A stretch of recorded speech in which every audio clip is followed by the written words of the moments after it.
Society for Photographic Education, who is hosting this event. Welcome.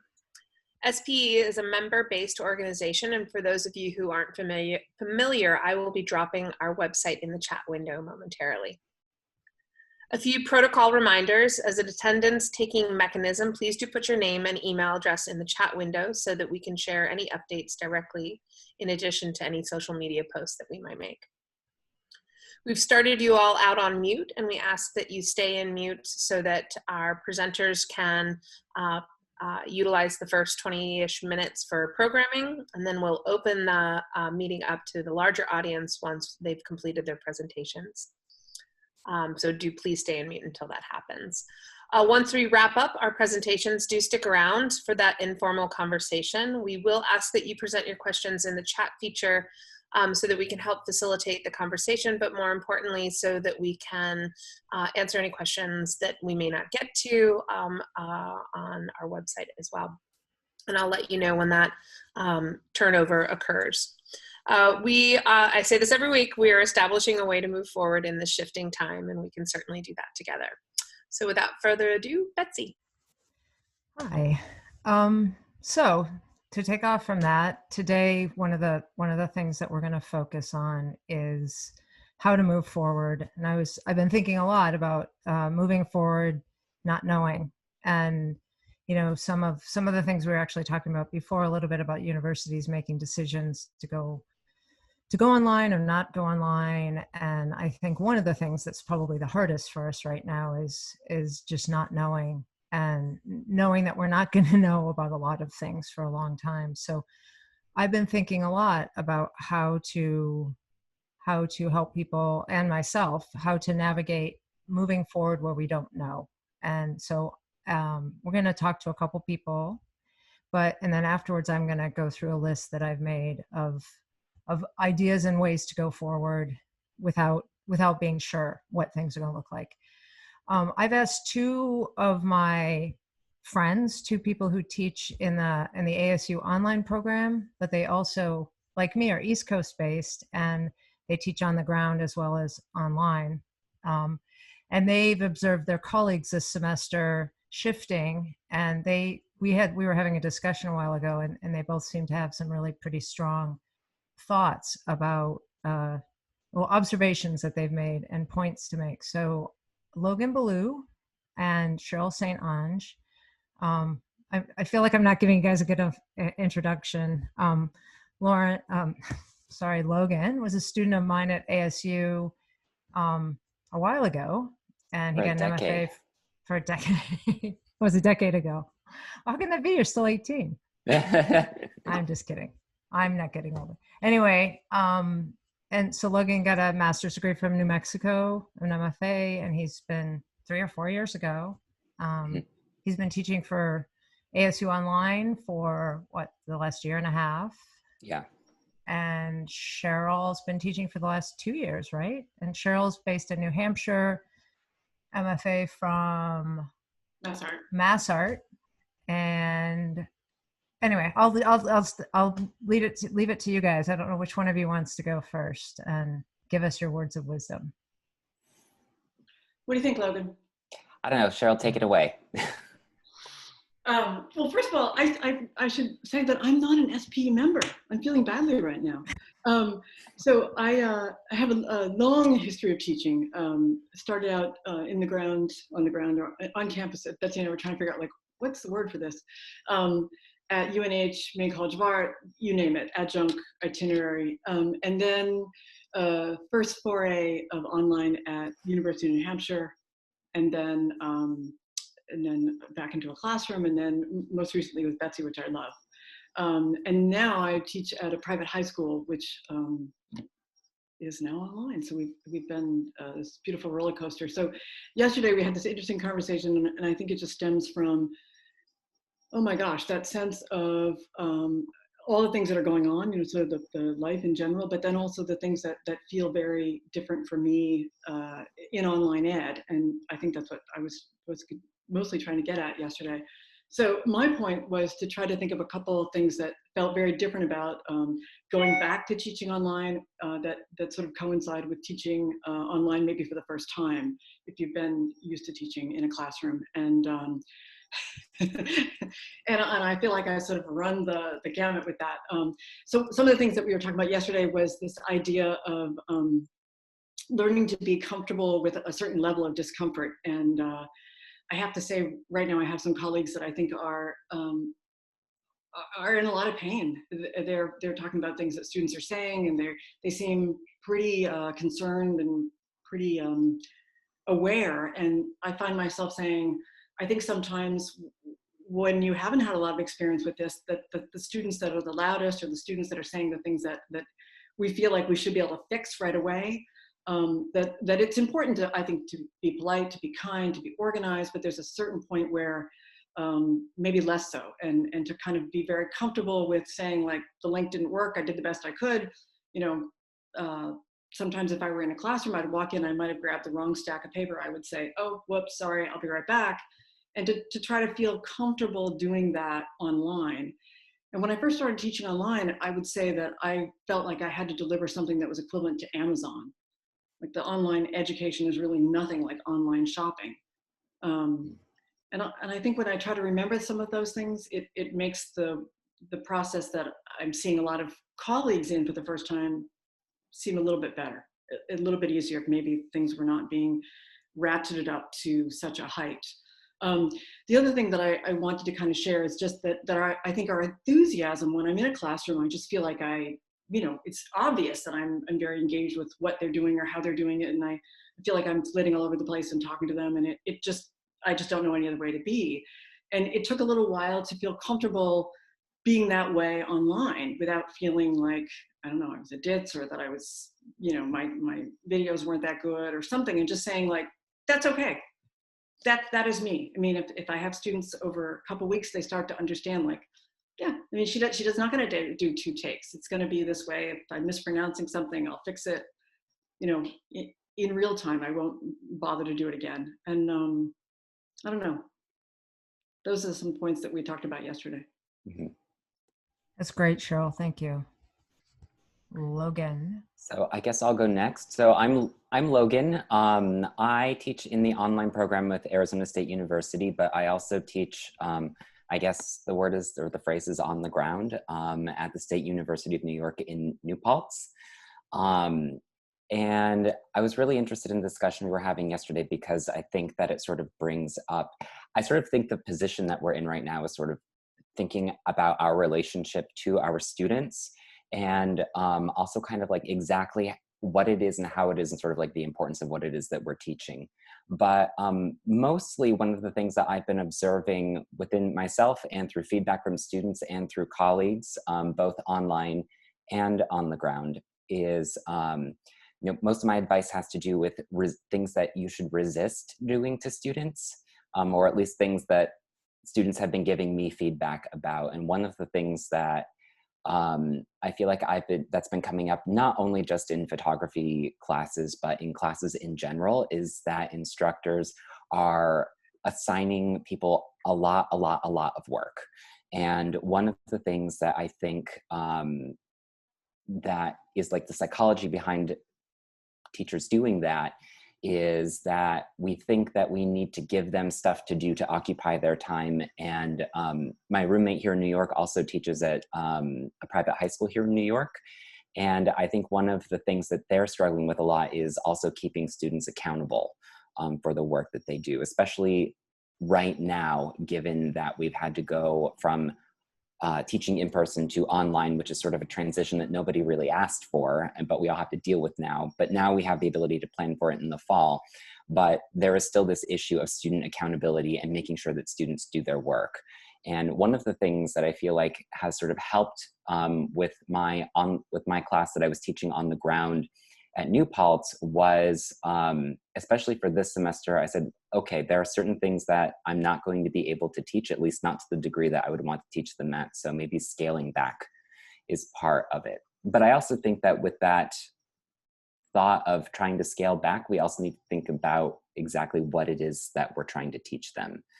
And I also think that there is this notion that we need to be teaching in the exact same way that we were teaching online or in person. But I also think that because we're going online, it comes with a whole different fundamental set of challenges and questions, and the way that people are accessing the information is just completely different than it is online. So I think that there needs to be, or at least we need to try in our planning for the future, and finding a balance between what it is that we already know and embracing what it is, what are the unique qualities of teaching online. So I don't know, some of my takeaways that I've had over the past couple of weeks is that a lot of people are, I want to say, policing students really heavily. And I think part of that is because of participation rates. I think I'm probably not the only person who's had a lot of students sort of just fall off of the face of the planet after the transition into online. But I also think, one, as instructors, we can reach out to them. We can contact their advisors. I know at New Paltz we have a student success center which will also reach out to the students. But I also think that going forward into the fall, like we would be asking students to be accountable for themselves in terms of attendance in the classroom and getting their assignments done, I think that we also have to sort of have this expectation that even when classes are online, you need to do the work, you need to do the attendance. And I feel like either the consequences and the rewards should be equivalent or the same, whether they're in person or online. But I don't know, I'd be interested to hear people's thoughts on that. Does that make Thanks, sense? Logan. Yeah, no, that's great, Logan. And I think, I mean, both of you have talked about some things that I'm going to talk a little bit more about when I go through this list of suggestions. But I think some of the things that are coming up now are connected to bigger conversations. I think a lot of people have talked about how COVID has brought out some fault lines that were already there. And I think higher education is somewhere where this comes into focus very strongly. There was some comment while you were talking about, of course, we'd expect students to do work, but I think all of us know that education has changed in the past 30 years. And we have different responsibilities. Students of vastly different abilities are coming into the classrooms. And I think some of the changes that have happened have been really fantastic. And I think we shouldn't forget that. We shouldn't forget that there are some really good things happening along with some of the more difficult things that I think we're dealing with even before COVID. I'd like to go through, I think you guys both have brought up great things that you know, there's a lot to talk about. And again, I hope this is a conversation we can continue to have as, you know, as long as it needs to happen to make the education as good as possible. I'm going to talk a little bit about some really kind of concrete strategies. I'm going to share my screen and try to go to a post that I've put up. Let's see if I can manage to do this. Screen sharing should be actually. So can everyone see this? Suggestions for planning teaching in the fall. Can you guys see that? Yes, we can see it. So I'm just going to quickly go through, and I don't have a lot of time, and I want to open it up to questions, and we've got other stuff to go, but I want to just go through these like bullet points that I've kind of come up with. And the first thing I think we need to do is, again, be flexible. And it's easy to say, and I think, again, I've brought this up before, we're artists, and we're supposed to be good at this, but I think academia and life and all these things probably make most of us rigid in certain ways. So I think one thing to do is to be aware of the ways in which you might be rigid and allow some of your preconceived notions to be challenged, which is, you know, it sounds so easy on an inspirational poster or something you tell your kids, but the reality is a lot harder. So think hybrid. And I think the idea of hybrid in a lot of ways, hybrid between synchronous and asynchronous, a hybrid between in-person, online, hybrid between using different platforms, and learning, well, yeah. So I think existing in this in-between space is really a key to being successful.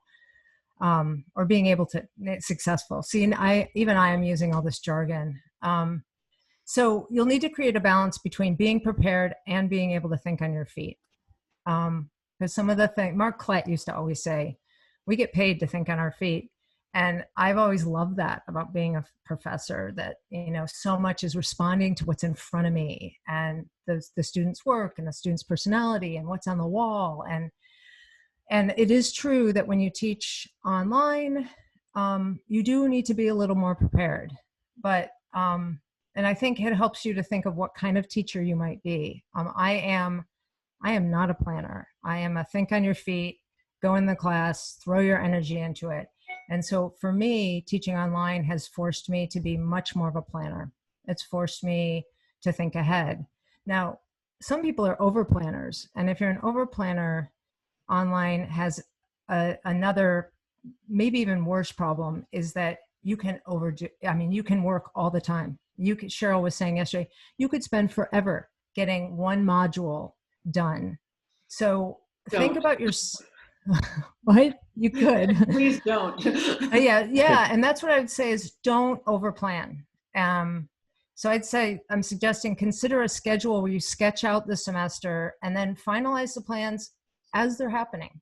And this is general advice. It's very general advice, but really think about yourself. One of the things that concerns me a little bit, and I've seen it from ASU, is they force the teachers and the students, not so much ASU, but these learning management systems and platforms and structures and all the people that have decided that the tail wags the dog.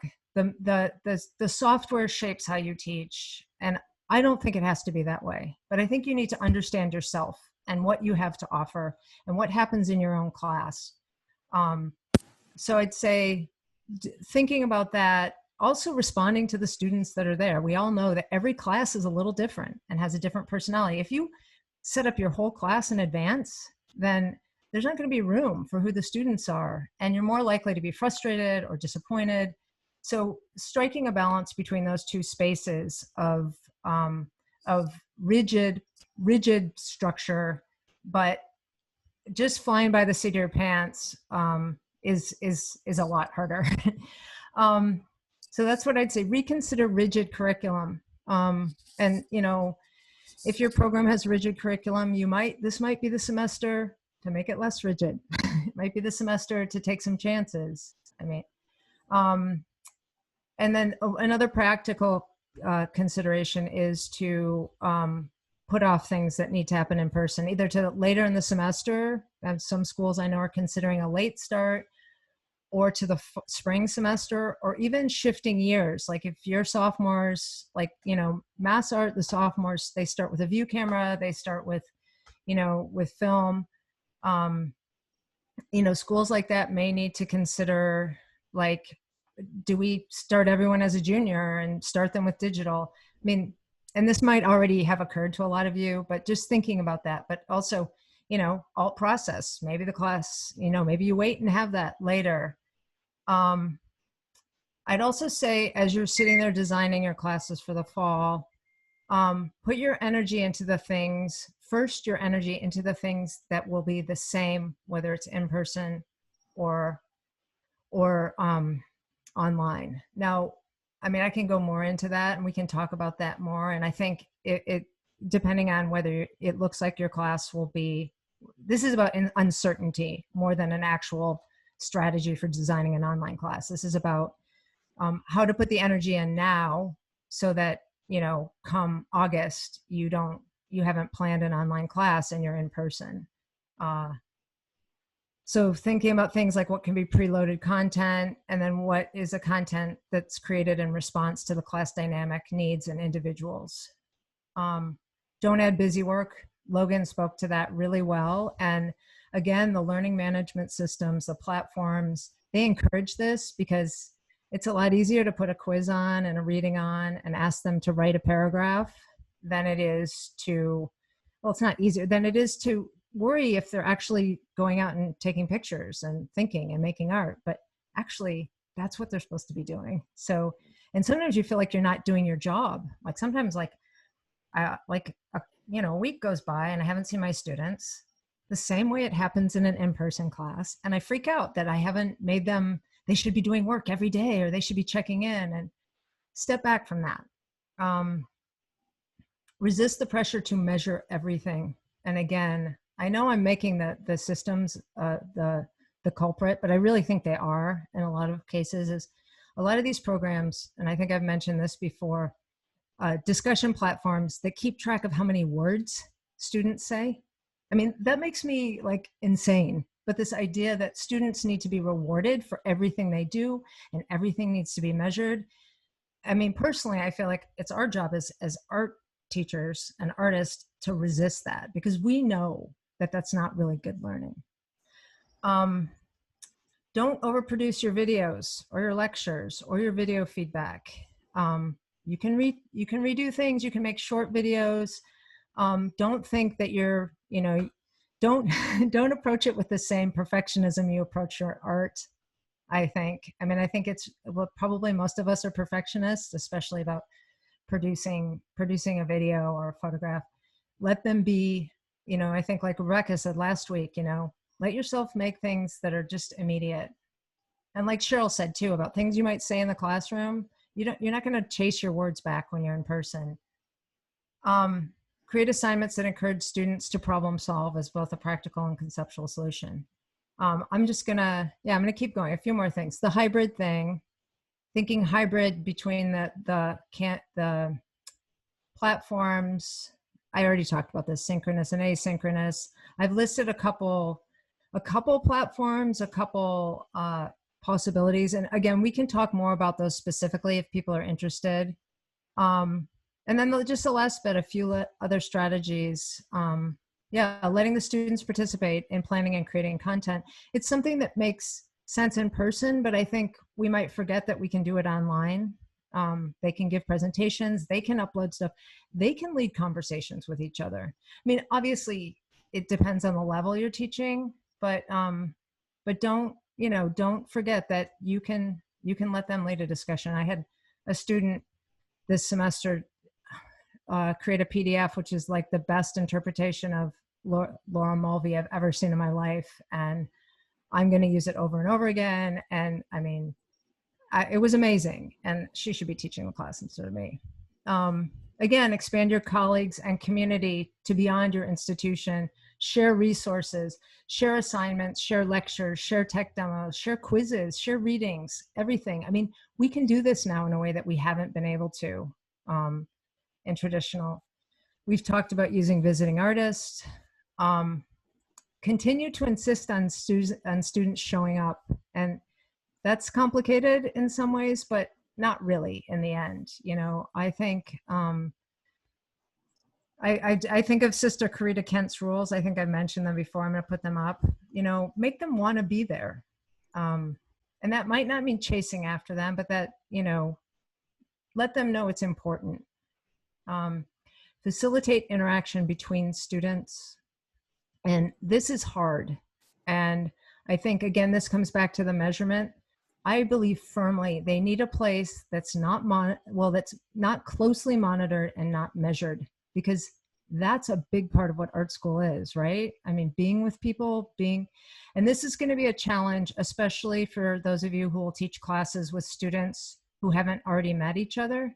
Then this could be a whole workshop, actually, how to create community. It's really important and it's hard. This is probably the hardest part, I think.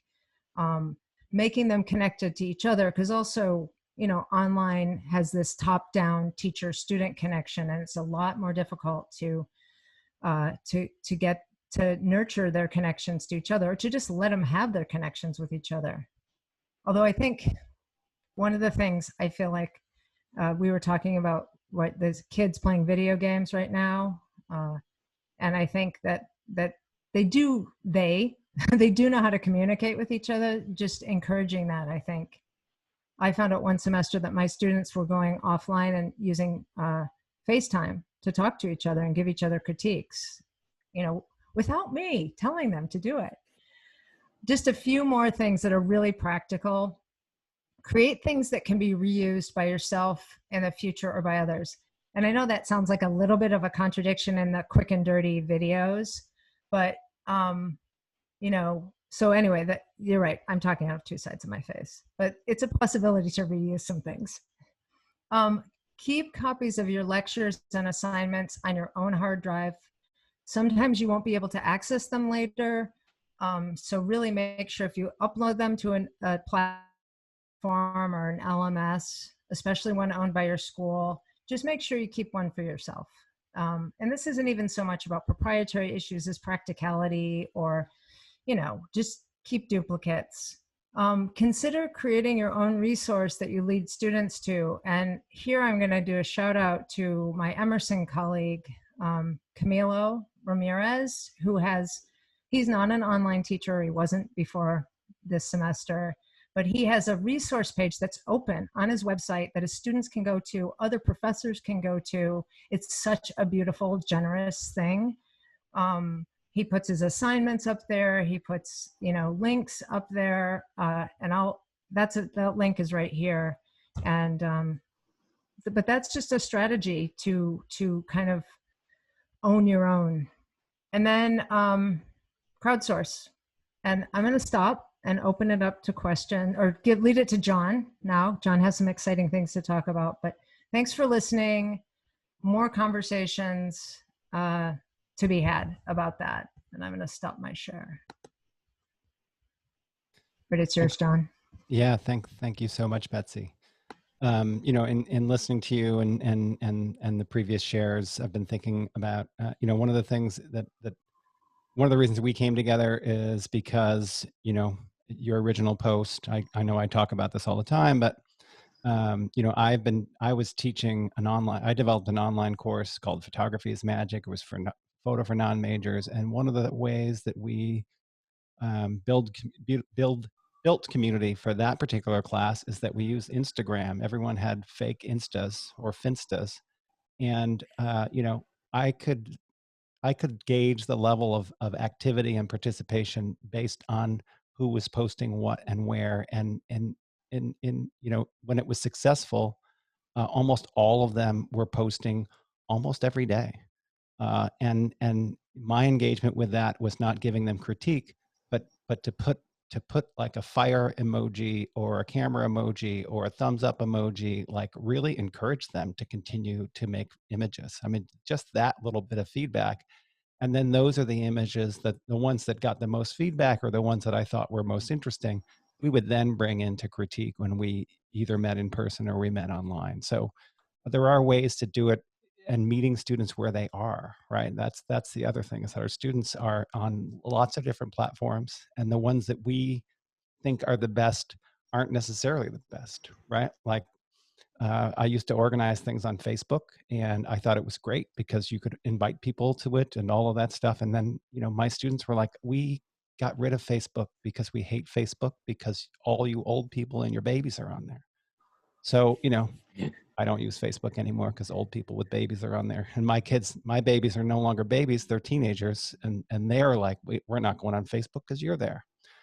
So I'm going to share a screen. So that one of the exciting things that we've got going on is that over the last couple of weeks, we've been working towards creating a submission platform for our students to participate in a trading card project that's based on Mike Mandel's photo cards from 1975. So I've talked about it, and we keep alluding to it, and now we're kind of at a place where I think it's going to work. So let me launch. Where is this page here? Somewhere in here. I think it's this one. All right, so you can see this was Betsy's post. This is FotoFika that has a lot of that on it. And then on the site, there's an All-Stars link, which will go to this site, which has all the submissions that we have so far. So basically, if you click on one of these, and this is at 2020allstars.org. In fact, I will take this and put it in the chat window so you can look at it if you want to see how it's going. And this is still draft. But the way that it's set up, we worked with Tom, who you all met, or many of you met a couple of weeks ago, to create this. And it's basically drawing things off of the Google form that we're sending out and automatically populating this. So every time you refresh, it eventually will change. So we know, it won't always be alphabetical. Amina is one of my students who submitted today, and it's already up there, but it'll go through a whole process of getting up there and then randomizing. So we're looking at different people each time. I'm going to put this in the chat here. And so it's basically, it comes from the form that is now built into this. So if you come to the top of this site and you go to submit, it's going to bring you to, and that's telling you that I'm logged in as a VCU person, and that doesn't work. But if I wasn't logged in, it would show you that, and I'll send that link to you as well, so that if you click on this link here, copy link address. John, can you clarify that will show us everyone who's submitted, or that's going to be a link for us or our students to the submit? Submit button, if you click on submit, it'll take you to a Google form. And that Google form will have, it already has. So if you click on the link I just put into the, if you click on the link that I just put into the chat window, that will go directly to that Google form. Is that working for people? Yeah? Okay, great. And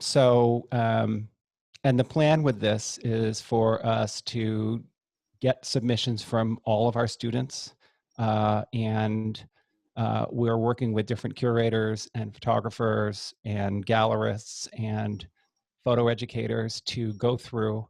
And what's going to happen is through this whole selection of groups, where some of the students are going to be curated into a set of all-stars, and then those curators and gallerists will then write an additional statement on the back of these cards, which will then be added to what's going to be a fully printed catalog, or not catalog, set of baseball cards that will be added to the collection. And can you describe a little bit more of that? Sorry, I always get caught up on what exactly it is. I'm trying to make it work. Sorry. I was also trying to make sure that, yes. Okay, so Rosemary, yes. Thank you for letting us know that the iPhone view does not have a submit button. So John will make sure that that gets on that list. You're asking me to talk about the All-Stars. Is that what you're asking me? Yeah, just expanded, like what this is going to do. So, so each of these entries will fall into the categories of either the BA, the BS, the BFA, which will be our rookies, MFAs, BS, BAs will be our rookies, BFAs will be our minor leagues, MFAs and PhDs will be our major leagues, and we will also have the All-Stars. The All-Stars are where everybody will come from. Those will be the ones who are selected by our institutional partners.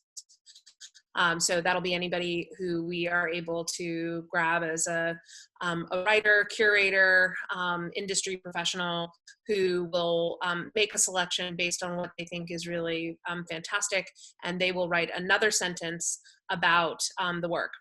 The idea, and I'm just seeing that my internet connection is unstable, so giving that a second.